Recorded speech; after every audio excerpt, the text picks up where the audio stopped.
আজকের রেসিপিটা কিন্তু বাচ্চার মায়েদের জন্য। আজকে বানিয়ে দেখাবো অমলেট স্যান্ডউইচ, আর খুব কম সময় চটজলদি বাচ্চার টিফিন হয়ে যাবে আর খুবই স্বাস্থ্যকর খাবার একটি। আর এটা বানিয়ে দিলে কিন্তু বাচ্চারা টিফিন বক্স একদমই খালি নিয়ে আসবে না। চলুন দেখে নিই। এখানে নিয়েছি পেঁয়াজ, লঙ্কা, শসা আর একটা ডিম, গোলমরিচ আর নিয়েছি অরিগ্যানো।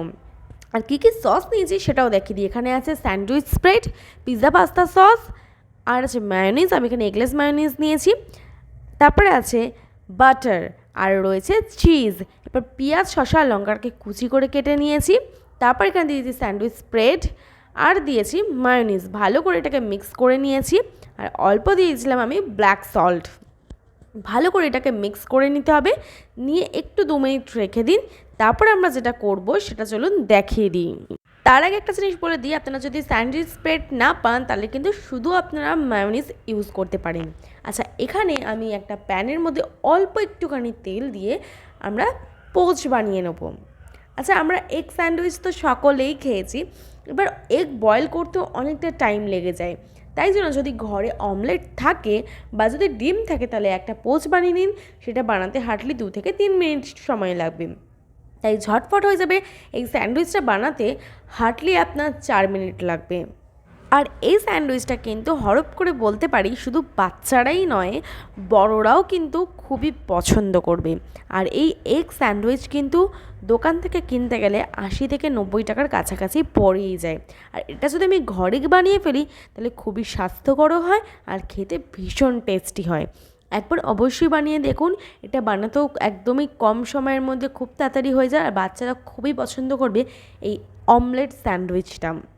ব্যাস, অমলেট হয়ে গেলেই, অমলেট বা পোচ যেটাই হোক না কারণ, আমি পোচ করেছি কারণ এটা যখন স্যান্ডউইচ মেকারে দেওয়া হবে তখন এটা ফুল কুক হয়ে যাবে, তাই জন্য আমি একটু পোচই করে নিয়েছিলাম।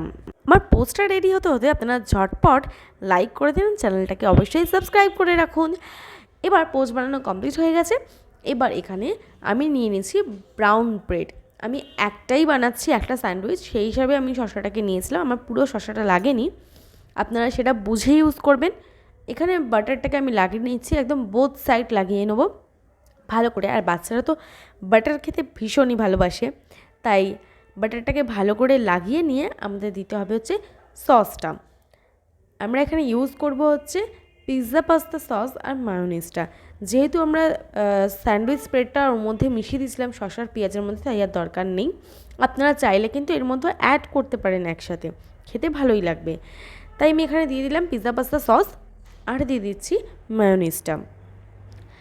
দুটোকে ভালো করে মিক্স করে আমি কিন্তু ব্রেডটার মধ্যে লাগিয়ে নেব। আর আমি কিন্তু এখানে দেখিয়েছিলাম চিজ, সেটা হচ্ছে ব্রিটানিয়া চিজ ছিল। আপনারা চাইলে মজরেলা চিজ বা যে কোনো রকম চিজ আপনারা ইউজ করতে পারেন। আমি এখানে চিজটা আপনারা দেখিয়েছিলাম, কিন্তু যার জন্য রেডি করেছিলাম সে চিজ খেতে পছন্দ করে না, তাই চিজটা আমি স্কিপ করে দিয়েছি। আপনারা কিন্তু এখানে বাচ্চাদের জন্য অবশ্যই চিজ দিয়ে বানান, খেতে আরও বেশি টেস্টি লাগবে। আর আপনারা যদি মনে করেন চিজ ছাড়া বানাবেন তাতেও খেতে কিন্তু অসাধারণ লাগবে। এখানে আমি দিয়ে দিলাম যে শসা পেঁয়াজ কেটে যেটা মিক্স করে রেখেছিলাম সেটা দিয়ে দিলাম। তার উপর থেকে দিয়ে দিচ্ছি অরিগ্যানো এবং তারপর দেবো আমি এখানে গোলমরিচের গুঁড়ো। যদি বাচ্চাদের জন্য বানান তাহলে কিন্তু ঝালটা বুঝে আপনারা ইউজ করবেন।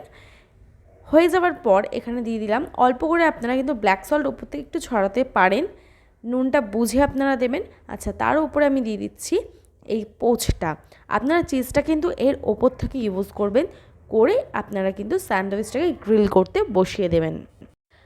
আপনারা চাইলে কিন্তু স্যান্ডউইচ মেকারের মধ্যে অল্প বাটার গ্রিজ করে নিয়ে তারপর কিন্তু স্যান্ডউইচটাকে দিতে পারেন। আমার যেহেতু অলরেডি বাটার লাগানো ছিল স্যান্ডউইচের মধ্যে, তাই আমি এক্সট্রা করে আর কোনো বাটার ইউজ করিনি। আমার এটা হতে বেশিক্ষণ টাইম লাগেনি। যাদের কাছে স্যান্ডউইচ মেকার নেই তারা কিন্তু এরকম ননস্টিকের প্যান হোক বা যে কোনো তাওয়া হোক, সেখানে কিন্তু একটু বাটার গ্রিজ করবেন অবশ্যই, করে তার উপর কিন্তু স্যান্ডউইচটা রেখে একটু ভালো করে চাপ দিয়ে দিয়ে একটু সেঁকে নেবেন। দেন কমপ্লিট হয়ে যাবে, এরকম ব্রাউনিশ কালার চলে আসবে। আর যে খেয়েছিল তার কিন্তু খেয়ে খুব ভালো লেগেছিলো, খুব ভালো রিভিউ দিয়েছে, আপনারা ট্রাই করুন।